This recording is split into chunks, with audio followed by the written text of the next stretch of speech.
બધાએ જે લાયસન્સના પરવાનેદારો છે, તમારા પરવાના છે એ રિન્યુની પ્રક્રિયા અત્યારે આપણે ચાલુ કરી છે.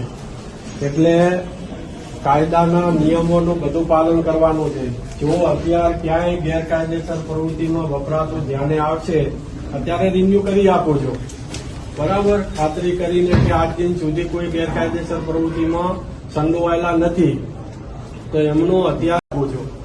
પણ જો ભવિષ્યની અંદર પણ જો ગેરકાયદેસર પ્રવૃત્તિમાં ક્યાંય જો પરવાનાનો મિસયુઝ થતો ધ્યાને આવશે, સીન સપાટા મારતા કે પ્રદર્શન કરતા દેખાવામાં આવશે કે લગ્નની અંદર કે કોઈ પણ પ્રસંગોની અંદર જો હથિયારનો બિનજરૂરી ઉપયોગ કરતા માલુમ પડશે તો પરવાનો રદ કરી દઈશું.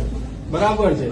આ જે પરવાનો છે એ તમને પાક રક્ષણ, આ બંદૂક જે આપવામાં આવી છે ને, એ ખેતરની અંદર તમારે જવાનું છે એનો અને પાકનું રક્ષણ કરવાનું છે, એના માટે છે. આ કોઈ ગેરકાયદેસર પ્રવૃત્તિમાં ઉપયોગમાં લેવા માટે કે સીન સપાટા મારવા, દેખાવ કરવા માટે આ પરવાનો નથી.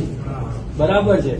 એટલે આ તમારે ખાસ કાળજી લેવાની. બીજું કે તમે અહીંયા જે અમે એક બાંયધરી લઈએ છીએ, આ બાંયધરીની અંદર સ્પષ્ટ લખેલું છે કે જે સરકારના જે તમામ કાયદાઓ છે એ કાયદાનું અમે પાલન કરીશું. લાયસન્સનો એટલે કે પરવાનોનો દુરુપયોગ કરીશું નહીં. બરાબર.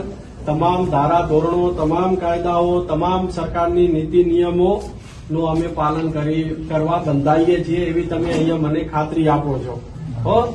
એટલે અને બીજી વાત કે આ પરવાના રિન્યુ કરવાની અંદર ફક્ત જે ફી છે 1 વર્ષની 500, 2 વર્ષના બીજા 500 એટલે 1000 અને 3 વર્ષનો કરું તો 1500 રૂપિયા, અને જેને લેટ ફી હશે એને 1000 રૂપિયા બીજા, એટલે 1500